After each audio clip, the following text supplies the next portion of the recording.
Injury updates, new injuries, trades, and promotions. This video is going to have it all.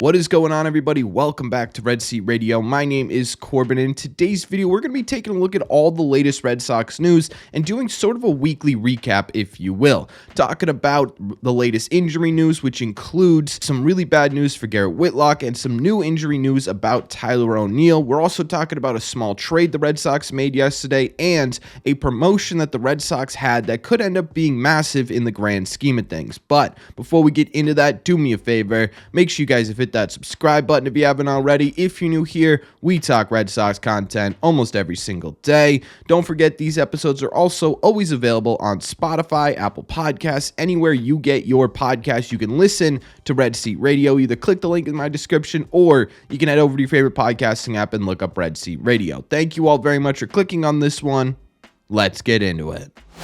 Okay, so let's start with what I think is probably the biggest news of the last 24 hours for this Red Sox team, and that is that Garrett Whitlock officially announced that he is being shut down, most likely for the remainder of the 2024 season. Because for those of you who may not know, after Whitlock's first rehab start on his way back to the Boston Red Sox, he felt perfectly fine and then woke up the next day with a really swollen elbow and one that he really could not move all that much. They ended up getting a couple of different opinions, and it ended up being torn ligament damage again for Garrett Whitlock. The good news here, I guess what you could say is good news, is that it probably won't end up being Tommy John surgery again. It looks like it's going to be the same surgery Lucas Giolito had at the beginning of the year, which is the UCL brace procedure, which means that he should hypothetically be good to go at some point in 2025. There's a bit of a range when it comes to how long it's going to take a player to come back from a surgery like this. The shortest we have seen is 9 months, and I believe that was Bryce Harper. It's going to be a bit different considering he's going to be a pitcher and using that arm a whole lot more than a first baseman would. So you're probably looking around the 10 to 12 month range, which would still have Garrett Whitlock coming back at some point in the 2025 season, which is the good news in all of this, right? Because the possibility of Tommy John was obviously on the table and kind of still is. It's most likely going to be this UCL brace procedure that he's going to get on Wednesday. But if you had gotten that, you're losing him for all of the 2025 season and partially into the 2026 season. So bad news, but a good result, I guess, in the bad news category. The best of a worst case scenario. In terms of how this impacts the Boston Red Sox, it suddenly makes the Red Sox depth in the rotation a whole lot more scarce. Winkowski now sort of becomes your next man up in the rotation, most likely. So there's a lot less room for error there, which is going to be really interesting considering teams are starting to figure out Red Sox pitching a little bit. Specifically, the Brewers in this series really have the Red Sox figured out. It's going to be interesting to see whether or not this rotation can make the adjustments necessary to adjust to the league's new strategy against them, which is going to be sort of a cat and mouse game all season long. Kind of a bad time for Garrett Whitlock to fully go down for the season. And I know there's going to be a pretty big debate in the comment section down below whether or not this is because Garrett Whitlock was a starter or that Garrett Whitlock should have never been a starter to begin with.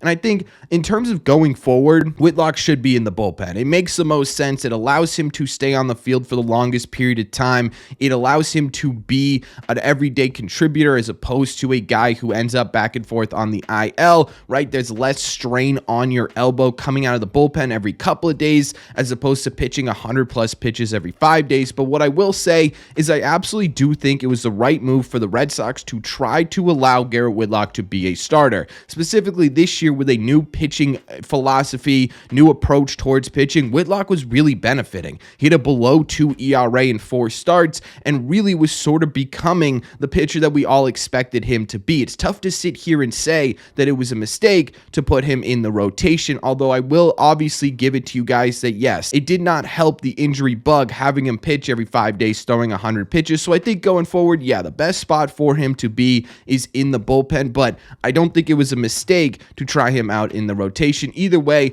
obviously a pretty big blow blow to the Red Sox, and it really sucks that we're only in May right now, and there's already been 3 season-ending surgeries the Red Sox have had to deal with. I honestly don't know how many more major injuries like this the Red Sox can sustain. The other injury I want to talk about actually occurred in yesterday's game, and that was Tyler O'Neill exiting the game, and I think it was the 8th inning for what the Red Sox are calling as right knee soreness.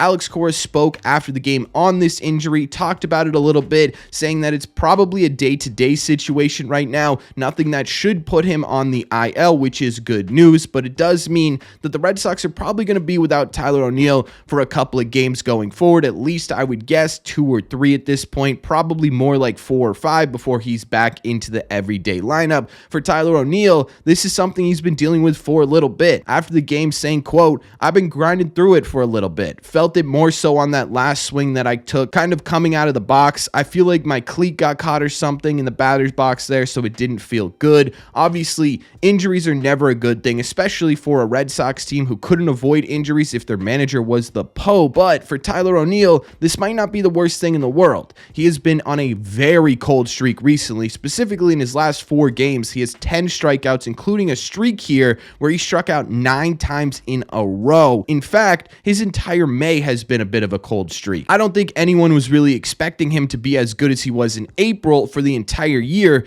but I certainly think a lot of people expected him to be better in May than a 151 average with a 244 on base percentage and just a 301 slug, good for a 58 OPS plus. Well below league average by about 42%. Getting Tyler O'Neill some time off the field to get fully right might be exactly what the doctor ordered here in order to get Tyler O'Neill right, both in the head and in the batter's box, because the Red Sox really sort of desperately need Tyler O'Neill's right-handed power production because you're not really getting it anywhere else in this lineup. Even Connor Wong, who's been a fantastic hitter for the Sox so far this year, doesn't have a ton of pop. Don Rafaela has the most RBIs, but he's not getting on base consistently enough to give you what Tyler O'Neill was giving you at the beginning of the year. He's such an integral part of this team that I think a couple of days off to fully get himself both mentally and physically right could be absolutely perfect. And those are the 2 injury news I wanted to hit on in this video, but there is some other things I wanted to talk about as well, so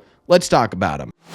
One of the good pieces of news we got in the last 24 hours is that the Red Sox are promoting left-handed starting pitcher Zack Penrod from AA up to AAA Worcester. Penrod has arguably been one of the best starters in the Red Sox organization so far, at least when it comes to year-to-year improvements. So far this season, he posted a 2.80 ERA in 7 starts with the Sea Dogs, a 2.84 FIP on top of that, so he's basically pitching right up to that ERA, slightly lucky, but basically right at that same level. A really impressive 37.1% strikeout rate or 13.5 batters every 9 innings. He's also walking 9.1% of the batters he faced, about 3.31 per 9 innings. So he's really performing well on the mound and absolutely deserved this promotion. Obviously, this is really great news. Not only for Zach, who is now one step closer to Major League Baseball after really interesting path to get to where he is,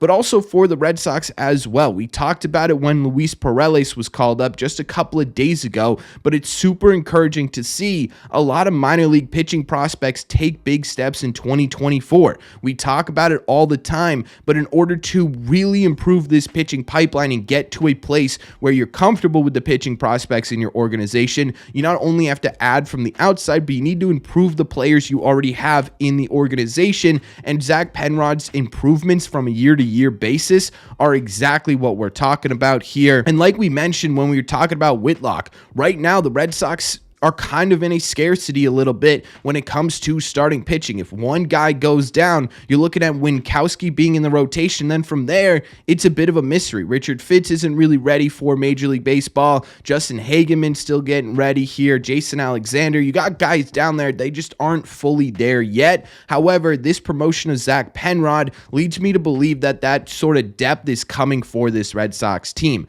Again, he's probably going to need some significant time in AAA before he he's ready to make an impact at the major league level. There are still things I would assume the Red Sox are going to want him to work on. Maybe part of that is limiting his walk rate to get that a little bit lower than 10%, which is where it's kind of at right now. And there are some things that I assume they need to work on before he gets up here. But to see that movement towards Major League Baseball in a time where the Red Sox could really use some starting pitching depth is, to me, really, really encouraging. And on top of that, you also don't really have a ton of left-handed pitching prospects making their way through the system. You certainly don't have any at the major league level. So to get this sort of different look, a guy who could strike guys out from a different side of the rubber, could be really encouraging as well. So overall, really great things from Zack Penrod. We're probably going to do a more individualized video in the coming weeks here with Zach himself. So keep an eye out for that video over the next coming weeks. The last piece of news I wanted to talk about really isn't anything major. It's just something I want to make you guys aware of.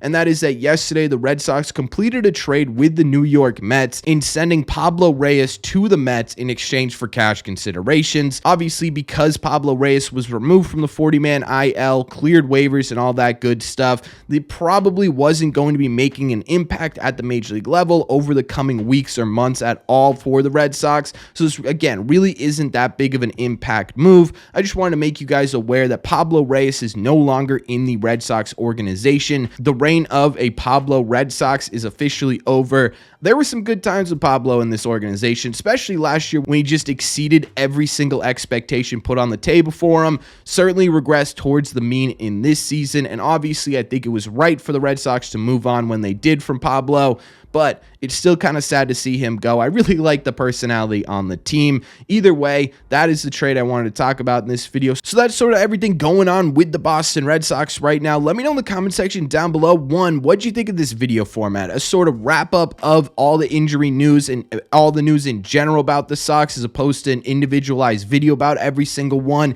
And two, let me know what you think about the news itself. Is there anything here that really sticks out to you as being extremely impactful for this Red Sox team? Is there anything in here that has you super worried, super excited? Let me know all your thoughts on the latest Red Sox news in the comment section down below. As always, if you made it to the end of this video, do me a favor. Make sure you guys have hit that subscribe button if you haven't already. If you're new here, we talk Sox content almost every single day. Also, if you made it to the end here and you enjoyed this video, make sure you hit that like button. It's how I know you guys enjoy this content, so make sure you do that if you enjoyed it. Also, don't forget, all these episodes are also available in podcast form, Spotify, Apple Podcasts, wherever you get podcasts. Just head over to your favorite app and look up Red Seat Radio. Thank you all very much for clicking on this one, and I will see you in the Red Seats.